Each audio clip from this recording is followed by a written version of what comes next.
Sa liblib na baryo ng San Roque sa probinsya ng Quezon, may isang kilalang kargador sa palengke na ang pangalan ay Mang Teryo. Hindi siya kilala sa yaman o ganda ng buhay, kundi sa tibay ng katawan, sipag at pagmamahal sa kanyang munting libangan, ang sabong.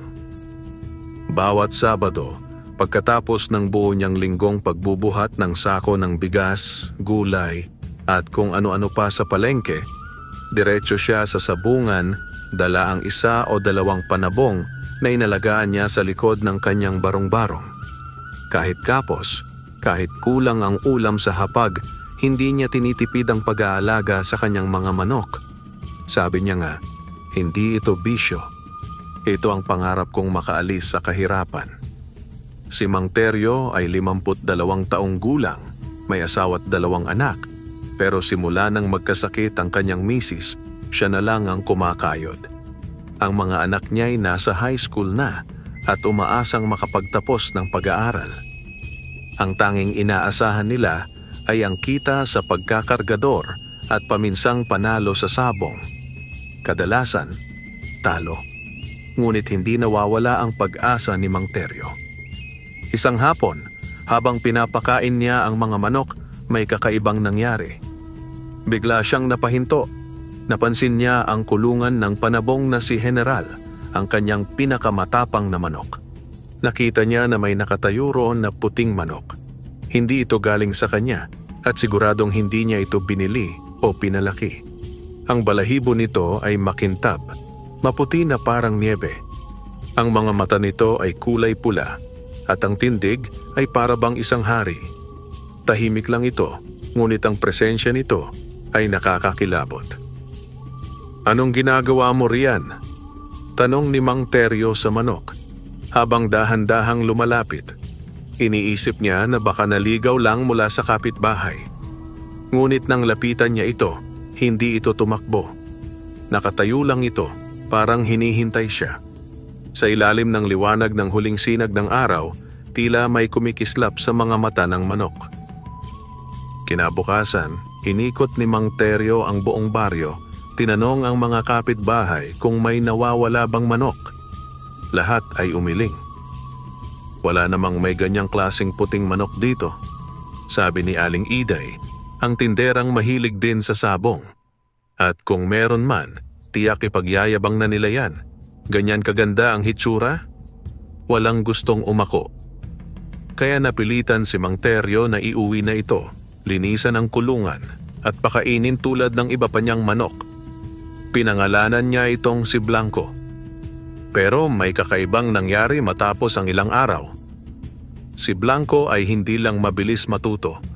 Kapag lumalaban ito sa ensayo, kahit gaano kalaki o kahasik ang katunggali, napapabagsak niya agad. Isang hampas lang ng pakpak, isang tuka sa leeg at tapos na.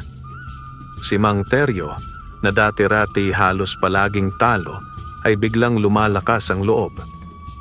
Hanggang isang araw, napagpasyahan niyang isali si Blanco sa sabong sa bayan. At dito magsisimula ang pag-ikot ng kanyang kapalaran. Linggo ng umaga, maaga pa lang ay gising na si Mang Teryo. Maaliwalas ang langit at ang simoy ng hangin ay tila may dalang kakaibang saya. Bitbit ang kanyang simpleng sako na may lambat sa loob, dinala niya si Blanco sa sabungan sa bayan. Hindi ito ang karaniwang sabungan sa palengke, ito ay mas malaki, mas maraming tao at mas malalakas ang pustahan. Habang nasa jeep, hindi maiwasang mapansin ng ibang pasahero ang manok. "Grabe pre, saan ka nakakuha ng ganyang klase ng panabong?" tanong ng isang lalaki. "Parang manok ng mayamang hasyendero." "Galing lang sa likod ng bahay ko," tipid na sagot ni Mang Teryo. Pagkarating sa sabungan, agad siyang pinuntahan ng ilang veterano sa sabong. "Pare, saan mo nakuha yan? Maputi, makintab, parang hindi manok kundi, ewan, parang nililok sa ganda." Nagkibit balikat lang si Mang Teryo. Hindi siya mahilig magyabang. Ang gusto lang niya ay masubukan si Blanco sa totoong laban. Nang isa lang si Blanco, umalingaw-ngaw ang pangalan niya sa buong sabungan. Maraming tumaya sa kabilang manok, isang itim na panabong na kilalang kilala sa lugar, si Kamao. Ang may-ari nito ay si Don Alvaro, isang mayamang sabongero na dating kampeon sa Regional Derby. Nagkatinginan ng mga tao. Patay na yang manok ng kargador. Sayang pusta mo, Mang Teryo. Pero nanatiling kalmado si Mang Teryo. Tiningnan niya si Blanco. Nakatayo ito sa gitna ng entablado, tahimik ngunit alerto. Walang kahit anong takot. Nang simulan ng laban, sumugod agad si Kamao, mabilis at agresibo. Ngunit sa isang iglap, umikot si Blanco, sinundot ang tagiliran at isang matalim na tuka ang tumama sa leeg ni Kamao. Tumilapon ang itim na manok. Tahimik ang sabungan. Tapos na ang laban sa loob lamang ng 3 segundo. Panalo si Blanco, sigaw ng announcer. Nagtilian ang mga manonood. Halos hindi makapaniwala sa bilis ng pangyayari. Si Mang Teryo ay binati ng marami, inabotan ng pera at tinapik sa balikat. Pare, grabe yung manok mo. Sa'yo ba talaga yan? Tanong ng isang matandang sabongero. Oo, bigla na lang siyang napadpad sa kulungan ko. Mula sa panalong iyon, umuwi si Mang Teryo na may dalang mahigit 20,000 piso, ang pinakaunang malaking kita niya sa sabong. Pagdating sa bahay, sinalubong siya ng kanyang mga anak. Papa, nanalo ka ba? Ngumiti si Mang Teryo at ipinakita ang balot ng pera. Simula na siguro ito ng pagbabagong buhay natin. Ngunit hindi niya alam na ang kanyang tagumpay ay may kapalit, sapagkat ang manok na si Blanco ay hindi basta-basta. Sa dilim ng gabi, habang natutulog ang buong bahay, si Blanco ay nakatitig sa buwan. At sa kanyang pulang mata, may sumisilip na kakaibang liwanag. Makalipas ang 1 linggo, muli na namang lumaban si Blanco. At gaya ng inaasahan, isang suntok lang ng tuka sa tagiliran ng kalaban at agad itong bumagsak. Hindi lang 1 beses, hindi lang 2-5 ang sunod-sunod na laban na pinanalunan ni Blanco. Ang dating si Mang Teryo na kargador sa palengke, ngayoy kilala na sa buong bayan bilang Teryong Kampeon. Lumaki ang kanyang mga kita. Mula sa isang barong-barong na bahay, nakapagsimula siyang magpagawa ng maliit na konkreto't deyero na tahanan. Nakabili rin siya ng motor at kalaunan, tricycle na ginamit ng anak niyang panganay sa pagpasada. Isang araw, habang nasa sabungan, nilapitan siya ng isang matandang sabongero. Payat, puti ang buhok, pero matalim ang mata. Iho, sabi ng matanda, hindi basta ordinaryong manok ang hawak mo. Alam mo ba kung anong klaseng nilalang yan? Napakunot noo si Mang Teryo. Manok lang po yan. Malakas lang talaga siguro ang dugo. Umiling ang matanda. May isang uri ng nilalang sa kabundukan ng San Benito. Puting manok, pulang mata. Hindi sila basta manok, sila'y bantay ng sinaunang engkanto. Isa sa kanila ang sinasabing nagbibigay ng swerte sa taong mapili nila, kapalit ng isang bagay. Natawa si Mang Teryo. Engkanto? Bantay? Pasensya na ho pero hindi ako naniniwala dyan. Darating ang oras, iho, ani ng matanda, na may hihingin din sa iyo yang manok mo at hindi pera ang kabayaran. Hindi na sumagot si Mang Teryo. Sa dami ng kanyang iniisip mga pusta, mga manok na gusto niyang bilhin, plano sa lupang tatayuan ng sariling sabungan, hindi siya mapalagay sa sinabi ng matanda pero pinilit niya itong isang tabi. Ngunit nung gabing yon, isang pangyayari ang gumambala sa kanya. Habang tulog ang kanyang buong pamilya, nagising siya sa malakas na tila pagkakahuni ng manok sa likod bahay. Bumangon siya, kinuha ang flashlight at lumabas. Dumiretso siya sa kulungan ni Blanco. Wala ito sa loob. Blanco? Tawag niya. At doon niya nakita ang manok nakatayo sa ilalim ng puno ng mangga, nakatingala sa buwan. Ang balahibo nitong puti ay may kakaibang liwanag, tila may sinag ng buwan na sumusunod dito. Ang mga mata nito, pula at tila hindi mata ng manok kundi mata ng tao. Sa kanyang kinatatayuan, parang hindi siya makagalaw. Parang may pumipigil sa kanya. Nang tumitig si Blanco sa kanya, tila may pumasok sa kanyang isipan. Mga larawan ng apoy, ng gubat, at ng babaeng nakaputi na nakangiti habang nakatayo sa gitna ng altar na puno ng kandila. Napaurong si Mang Teryo. Ngunit pagkurap niya, bumalik si Blanco sa kulungan. Parang walang nangyari. Kinabukasan, pinilit ni Mang Teryo na magpakatatag. Hindi niya ikinuwento sa pamilya ang nakita, pero sa kaloob-looban niya, nagsimulang mabuo ang takot. Ano ba talaga si Blanco? Makalipas ang ilang buwan, si Mang Teryo ay isa ng tanyag na sabongero sa buong probinsya. Halos araw-araw ay may lumalapit sa kanya para humingi ng tips, makipagkaibigan o makipagtaya. Hindi na siya nagtatrabaho sa palengke, sapat na ang kinikita niya sa bawat panalo ni Blanco. May sarili na siyang sabungan sa tabing bayan at pinangalanan niya itong Blanco Arena. May sari-saring panabong na rin siya, ngunit kahit gaano kagaling, walang manok na makapantay sa galing ng mahiwagang puting panabong. Isang gabi, habang nagpapahinga si Mang Teryo sa kanyang bagong sala, napansin niyang tahimik ang paligid. Wala ang mga anak niya. Ang asawa niyang si Aling Nida ay abala sa likod bahay. Sa kalmadong gabi, siya ay nakatulog sa sofa. Sa kanyang panaginip, nakita niyang naglalakad siya sa isang masukal na kagubatan. Mataas ang damo, makapal ang usok sa paligid.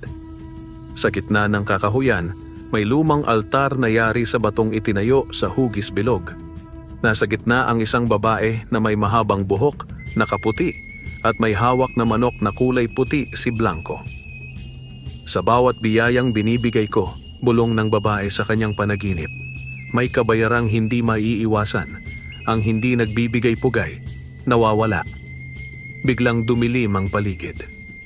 Pagising ni Mang Teryo, basa ng pawis ang kanyang katawan, nanlamig ang likod niya.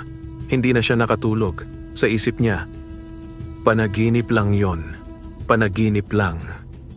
Ngunit kinabukasan, isang nakakagimbal na balita ang dumating. Ang isa sa mga dating sabungero sa bayan, si Mang Rodel, na minsang nagtangkang bumili kay Blanco, ay natagpuang wala ng buhay sa loob ng kanyang sabungan. Bukas ang kanyang mga mata at sa tabi niya ay may manok na puti, ngunit walang ulo. Muling bumalik sa isip ni Mang Teryo ang panaginip. Muling bumalik ang babala ng matandang sabungero na nakausap niya noon. Ang manok na yan ay hindi basta hayop. Isa yang nilalang na may bantay, may utang na loob ka sa kanya, at kung hindi mo siya igagalang, kukunin niya ang kapalit. Sa kabila ng takot, pilit pa ring bumalik si Mang Teryo sa normal na buhay. Ipinagpatuloy ang sabong. Sa bawat panalo, dumarami ang mga kaibigan at mga kaaway. Hanggang isang araw, isang grupo ng mayayamang sabonghero mula sa Maynila ang dumating sa kanilang bayan. Isa sa mga ito ay si Mr. Salgado, isang kilalang sugarol at investor. Nang makita si Blanco, agad siyang nag-alok ng 5 milyong piso kapalit ng manok. Ngunit tumanggi si Mang Teryo. Hindi ko siya maibebenta. Hindi siya basta panabong. Tiningnan siya ni Mr. Salgado ng seryoso. Lahat ng bagay may presyo. At kung ayaw mong ibenta, kukunin ko siya. Sa paraan ko. Simula noon, nagsimula ang panibagong yugto ng buhay ni Mang Teryo, kung saan hindi lang pera, hindi lang sabong, kundi buhay at kaluluwa na ang pinaglalaruan. Pagkalipas ng ilang araw mula nang tumanggi si Mang Teryo sa alok ni Mr. Salgado, napansin niya ang mga kakaibang nangyayari sa paligid. Una, naglaho si Blanco sa loob ng kulungan. Kinabukasan, natagpuan naman itong muli nakatayo sa ibabaw ng puntod ng lolo ni Teryo sa likod ng lumang sementeryo. Walang nakakaalam kung paanong nakarating doon ang manok, ngunit parang hinihintay siya nito. tahimik na nakatingin sa kanya gamit ang pulang mga mata. Pangalawa, nagsimula ring magkasakit ang kanyang bunsong anak. Hindi may paliwanag ng doktor ang kalagayan ng bata, walang lagnat, walang sugat, ngunit tila nang hihina at palaging tulala. Anong nangyayari sa atin, Teryo? Tanong ng asawa niyang si Aling Nida. Simula nang dumating ang manok na yan, parang may aninong sumusunod sa atin. Hindi na sumagot si Mang Teryo. Sa kabila ng mga nangyayari, patuloy pa rin ang kanyang pagkahumaling sa sabong. Sa tuwing nakakapanalo, nararamdaman niya ang pag-agos ng kapangyarihan sa kanyang mga palad. Parang hindi siya matatalo, parang siya'y may agimat. Ngunit dumating ang araw na kinatatakutan niya. Sa isang malaking laban, kung saan milyon-milyon ang pusta, ipinasok niya si Blanco laban sa isang bagong manok na inaalagaan ni Mr. Salgado, isang itim na manok na may pulang tuka at berdeng mata.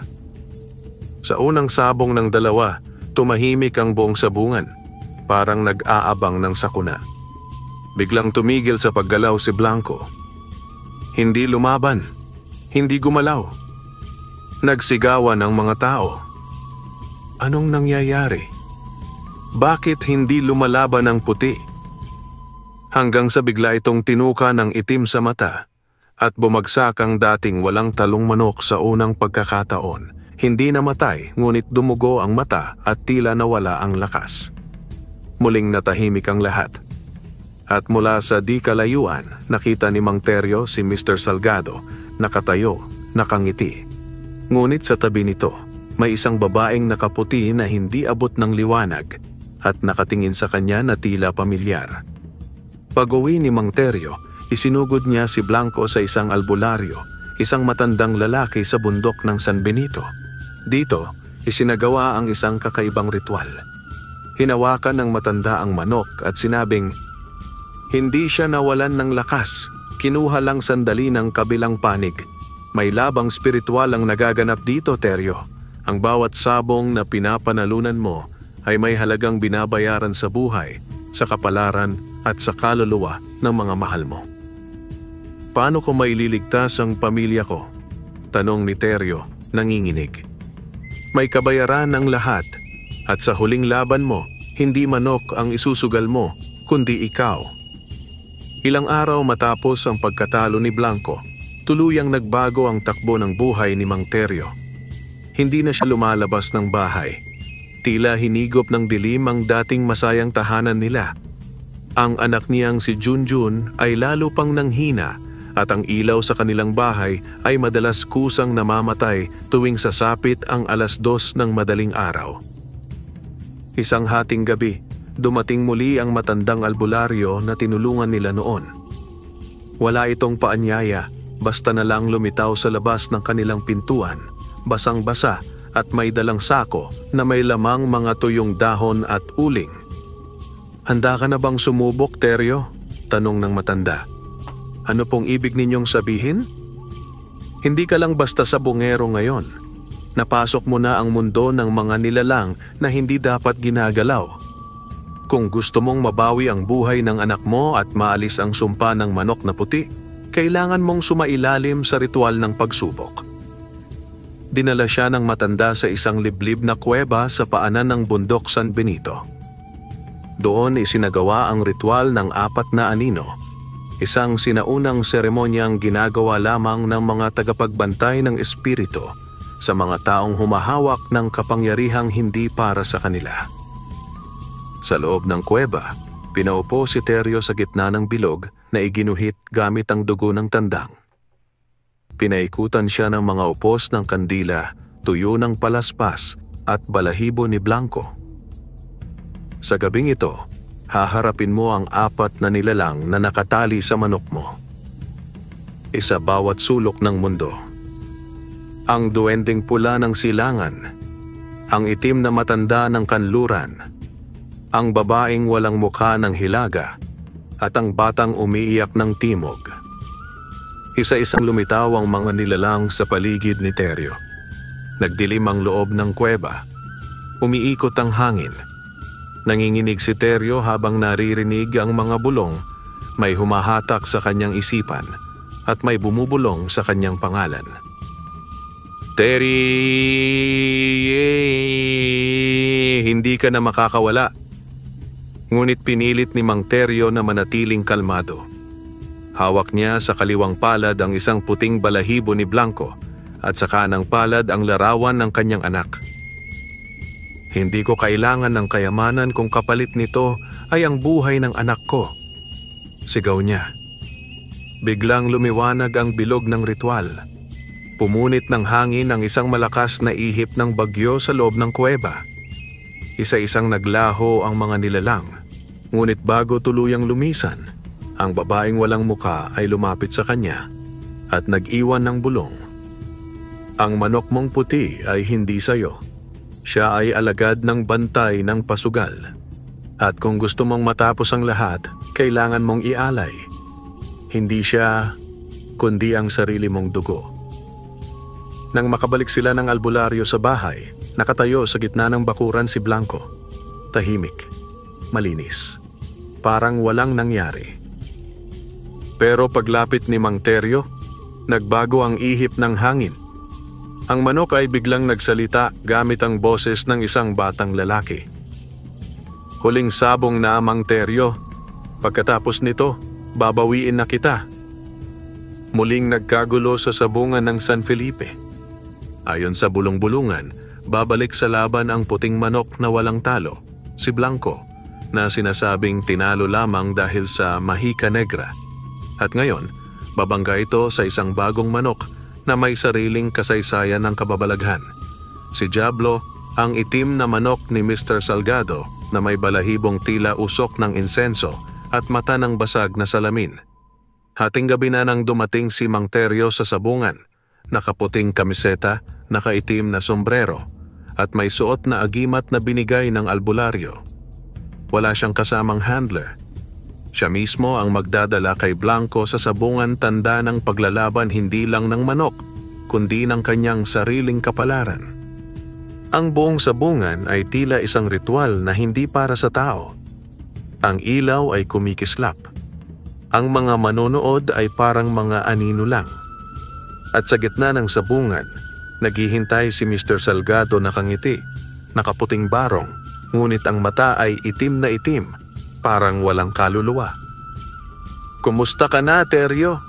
bulong ni Salgado. "Handa ka na bang bayaran ang utang mo sa swerte?" Hindi sumagot si Teryo. Nilapag niya si Blanco sa entablado. Sa sandaling iyon, tumigil ang lahat ng ingay. Tahimik. Walang kibot ang mga tao. Parang kahit ang hangin ay naghihintay sa susunod na mangyayari. "Laba!" Sa isang iglap, sumugod si Diablo. Ngunit sa halip na salubungin ito ni Blanco, tumigil sa gitna ang puting manok. Parang may iniisip, parang may nararamdaman. Tumingin kay Mang Teryo. At doon, nagsimulang magliwanag ang katawan ni Blanco. Unti-unting naging apoy ang kanyang balahibo. Ang kanyang mga pakpak ay naging tila mga piraso ng liwanag. Ang dating manok ay naging isang espiritong naglalagablab. Naghiyawan ang mga tao.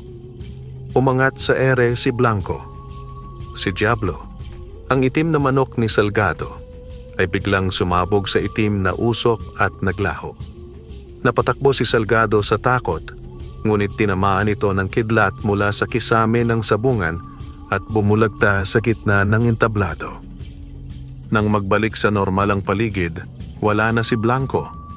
Ngunit may iniwan itong marka sa semento ng sabungan, isang hugis manok na may mga pakpak na parang apoy, at sa gitna nito ay ang pangalang Teryo. Sa pag-uwi ni Mang Teryo, nakangiti ang kanyang asawa sa may pinto. "Gumising na si Junjun," sabi nito. "Walang sakit, parang walang nangyari." Sa likod ng bahay, tahimik ang kulungan ng mga manok.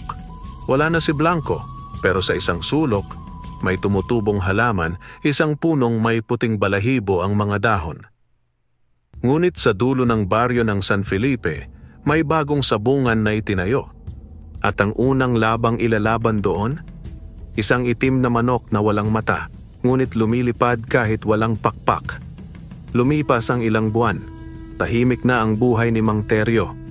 Hindi na siya bumabalik sa sabungan at itinuon na lamang ang kanyang panahon sa pamilya at pagbubukid. Si Junjun ay muling naging masigla at parang walang nangyaring sakit sa bata. Ngunit isang araw, dumaan sa kanilang baryo ang isang matandang manlalako ng sabong accessories. Mga tari, suklay, vitamins at pulbos para sa mga manok. May dala itong balita. May bagong sabungan sa kabila ng bundok. Malaki, laging puno ng tao. Pero ang kakaiba, lahat ng manok na lumalaban doon, parang hindi normal. Parang patay pero buhay. Napakunot ang noo ni Mang Teryo. Anong pangalan ng sabungan? Sabi ng mga tao, tinatawag daw itong sabungan ng itim na lupa. Kinilabutan si Mang Teryo. Alam niya ang kahulugan niyon. Sa panaginip niya ilang gabi na ang lumipas, nakikita niyang may itim na aninong manok na lumilipad sa ibabaw ng bahay nila, umiikot sa kulungan ng dating pinaglagyan ni Blanco. At sa bawat umaga pagkagising, may bakas ng mga yapak ng manok na may 5 kuko sa putikan sa harap ng kanilang bahay. Isang gabi, habang natutulog si Teryo, bigla siyang nagising sa isang boses sa kanyang isipan. Bumalik ka, Teryo. Nagsimula na ang pagbabalik ng laro. Kung hindi mo haharapin, mas marami pa ang masasaktan. Sa labas ng bintana, may liwanag sa malayo. Hindi apoy, hindi poste ng ilaw. Isa itong itim na liwanag, parang anino na may sariling alab. Kinabukasan, dala ang kanyang lumang sombrero at isang supot ng lumang agimat, nagtungo si Mang Teryo sa kabilang bundok. Inabot siya ng dilim sa paglalakad, pero sa tuktok nasilayan niya ang sabungan. Hindi ito gawa sa kahoy. Hindi rin ito konkreto. Para itong nililok sa itim na bato at sa paligid nito ay mga puno ng balete. Wala ni isang tao ang pumapasok sa gate, ngunit sa loob ay parang may libo-libong boses ng hiyawan at sigawan ng sabunggero. Nang pumasok siya, nakita niya ang isang ring ng sabungan na may aspalto sa gitna, hindi buhangin. At ang dalawang lalaban? Isang itim na manok na may pulang mata at isang puting manok na may batik ng itim sa dibdib. Hindi maaari, bulong ni Teryo. Si Blanco? Ngunit bago pa siya makalapit, lumapit sa kanya ang isang matandang babae, nakasuot ng itim na belo. May hawak itong baston na gawa sa buto ng manok. Ang laro ay hindi pa tapos, Mang Teryo. Ang manok mo, hindi lang basta manok. Isa siyang tagapagbalanse ng swerte at sumpa. At ikaw ang pinili ng mga anino para magsara ng ikot. Anong ibig mong sabihin? Ang bawat sabong may katumbas sa mundo ng mga espiritu. Ang huling laban na ito, magpapasya kung babahan ng kayamanan o magugunaw ang buong baryo nyo. Sa gitna ng ring, nagsimula ng magtagisan ng lakas ang dalawang manok. Ngunit walang sumisigaw. Walang pumupusta. Ang mga manonood ay hindi tao, kundi mga espiritu na walang mukha. Mga aninong may anyo ng tao, pero walang anino. Tumingin si Blanco kay Mang Teryo. At sa isipan niya, muling narinig ang tinig ng kanyang manok. Ako ang huling panalo, pero ikaw ang huling desisyon. Nakatayo si Mang Teryo sa harap ng sabungang gawa sa itim na bato, habang ang kanyang dating manok na si Blanco ay kaharap ng itim na manok na may pulang mata. Sa gitna ng ring, tila bagyo ang paligid. Umiikot ang hangin, umiilaw ang lupa, at ang mga manonood na aninong espiritu ay tila sabik sa huling pagsabog ng swerte o kamalasan. Tumitig si Blanco kay Mang Teryo. Sa kanyang mga mata, hindi ito isang manok, kundi isang nilalang na ginising para sa layunin ng balanse. Biglang lumapit ang matandang babae, ang tagapagsalita ng mga espiritu. May pagpipilian ka, Mang Teryo, bulong nito. Pustahan ng kaluluwa. Kung panalo ang iyong manok, ikaw at ang iyong lahi ay mananatiling ligtas at masagana. Ngunit, Kung ipatigil mo ang laban, ikaw ang magbabayad ng halaga. Walang kayamanan, walang alaala, walang kapalit. Ano ang mangyayari kung hindi ko ito pipiliin? Lulubog sa dilim ang baryo mo. Ang anak mong si Junjun, hindi na muling magigising. Napalingon si Mang Teryo. Sa kanyang bulsa ay naroon ang agimat na iniwan ni Casimyon, isang albularyong tumulong sa kanya noon. Naalala niya ang huling payo nito bago ito nawala. Kapag dumating ang oras na hindi na laban ng tao kundi laban ng kaluluwa, piliin mo ang tama kahit wala kang mapala. Sa sabungan, nagsisimula ng sumugod ang itim na manok. Si Blanco, tila bumubuo ng liwanag sa kanyang katawan. Pero bago magsalpukan ang dalawang manok, sumigaw si Teryo. "Tigil! Hindi ko ipapatuloy ang laban." Nang sandaling iyon, natigil sa ere ang mga manok. Nagliyab ang buong sabungan ng puting apoy. Nagsisigawan ng mga espiritu, hindi sa galit, kundi sa pagkawala. Ang itim na manok ay nagliyab at unti-unting naging abo. Si Blanco ay tumingin kay Teryo sa huling pagkakataon at saka lumipad pataas hanggang sa mawala ito sa liwanag ng buwan. Nagising si Teryo sa damuhan sa gilid ng bundok. Parang nanaginip lang siya. Ngunit sa kanyang kamay, mahigpit niyang hawak ang basag na agimat. At sa tabi niya ay isang puting balahibo na may kumikislap na sinag. Pag-uwi niya sa kanilang bahay, sinalubong siya ng kanyang asawa. Si Junjun, bigla siyang nagising, tumayo, at sabi niya, nakita raw niya si Blanco sa panaginip. Sabi ni Blanco, "Sabihin mo kay Papa, salamat." Mula noon, hindi na muling nagsabong si Mang Teryo. Nabuhay siya sa simpleng pamumuhay at itinuro sa kanyang anak ang halaga ng paggawa, hindi ng swerte. Ngunit tuwing gabi ng kabilugan ng buwan, may maririnig silang tila-tilaok ng manok na wala sa kulungan. Makalipas ang maraming taon, naging tahimik at matiwasay ang buhay ni Mang Teryo. Ang dating sabonghero at kargador ay isa ng respetadong matanda sa kanilang baryo, kilala sa pagiging matapat, masipag at may malalim na pagkaunawa sa kababalaghan.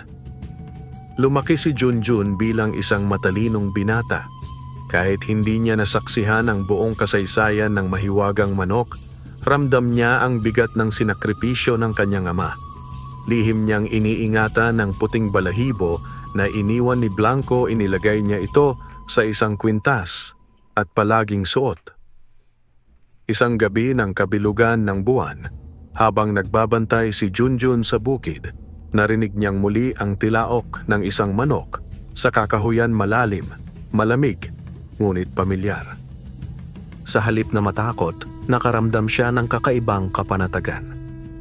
Paglingon niya, nakita niya ang isang puting manok sa di kalayuan. Nakatayo ito sa isang bato, tahimik at mistulang naghihintay. Ngunit sa isang iglap, ito'y naglaho sa liwanag ng buwan. Kinabukasan, ikinuwento niya ito kay Mang Teryo. Ngumiti ang matanda. "Hindi yon basta manok, anak. Si Blanco yon. Hindi siya nawala. Nariyan lang siya. Binabantayan tayo." "Bakit siya bumalik?" "Dahil may bagong bantay na kailangang humalili sa akin at ikaw yon." Mula noon, unti-unting ipinasa ni Mang Teryo kay Junjun ang mga natutunan niya, ang tamang paggamit ng mga agimat, ang pagbabalanse ng kabutihan at tukso, at ang pag-unawa sa mga nilalang sa pagitan ng mundo ng tao at mundo ng espiritu. Habang ang ibang sabonghero ay hinahanap pa rin ng swerte, ang pamilya ni Mang Teryo ay nagpatuloy sa tahimik at banal na pamumuhay. Itinataguyod ang aral na ang tunay na panalo ay hindi nakikita sa pusta, kundi sa sakripisyo. Epilogo. Pagkalipas ng mahigit 20 taon, isang batang lalaki na anak ni Junjun ang lumapit sa kanyang lolo Teryo at tinanong, "Lolo, totoo po bang may puting manok na mahiwaga?" Ngumiti si Teryo. Kinuha niya mula sa kahon ang luma ngunit kuminang pa ring balahibo. Totoo, apo. Pero ang tanong, handa ka bang maging tagapag-ingat niya? Sa labas ng bahay, sa ilalim ng liwanag ng buwan, muli na namang narinig ang tilaok ng isang manok. Ngunit ngayong gabi, hindi ito tilaok ng laban, kundi tilaok ng pagbabantay. Wakas.